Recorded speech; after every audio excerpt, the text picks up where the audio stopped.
اللهم صل وسلم عليك. يقول المعدن الطيب يعود لساسه، وكل واحد شيمته في راسه، واللي يبى يجعل لنفسه مركز يغنيه عن ربح الزمن وفلاسه، عليه بالتقوى وطاعة ربه قبل القدر يقطع حبال انفاسه. هذه دروب العز وصل العزه ناموس راسه، المن يبنو ماسه، والمعصيه ذل وهوان وسكه تقذفك في مستنقع الخساسه. هذه ما هي بدربي وذي هي دربه، ماني من ربعها ولا جلاسه. انا رفيق اللي جاء ذكره تفخر بها اخوانه وتفخر ناسه. واللي يبى الجوده ضروري يدري انها صعيبه متعبه كلاسه، والجود دربه يا عريب المجنى يبطي ردي الحيل ما قداسه. يلا تثبتني على مرضاتك وابليس جرني من بلا وسواسه، وعفوك عسى الله تعفو عن من جاوز ذنوب كثير في كراسه. وانا دخيلك يوم لا ينفعني لا به ولا دوله ولا رياسه، لا وقف عبدك وحيد الحاله ما به معه عسكر ولا حراسه. يلا عسى والدي الجنه مع رسول الله في مجلاسه. يقول ابو نايف طواري قلبي تشطح بفكري في السماء هجاسه.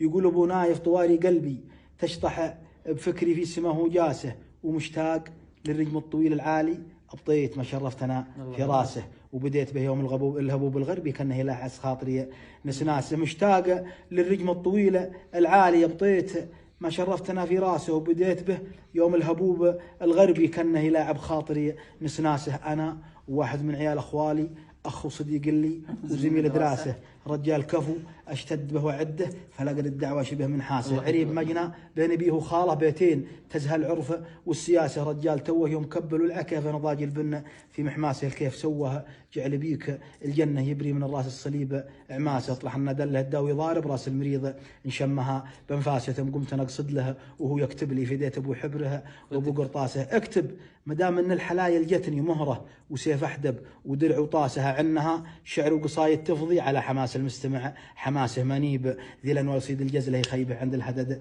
قرناسه. لا والله الا صيغها واغليها لا بارة اسواق الذهب والماسه. ما عليكم زود. اكتب فديتك والهموم انكثرت فضرب بها في الصخره الملاسه. دام انت متوكل على الله فابشر النور منه ان زادت الغلاسه. وبلغ تحياتي على اللي يكرم من هرجه اهل النم والبلاسه، اللي اعتدوا الكسب الجوده يثبت وجوده من طناخه راسه. يقول لي يا ابو معيضه ابشر بي فلا الدهر قامت تحدى اضراسه، من دون وجه مرهي ما بيده للاش قام يصرها بكياسه. طلق الحجاج الى لفوه ضيوفه وباب الكرم ما ينقفل ترباسه، والى نخاه اللي زمان حد على القهر والضيم والكلاسه. يبشر بفزعه من صدوق الفزعه، الشرس ذي متعود الشراسه، اللي ورث كابر عن كابر من لابته وقت الحظر فجاسه. الله يسلمك. الله يسلمك.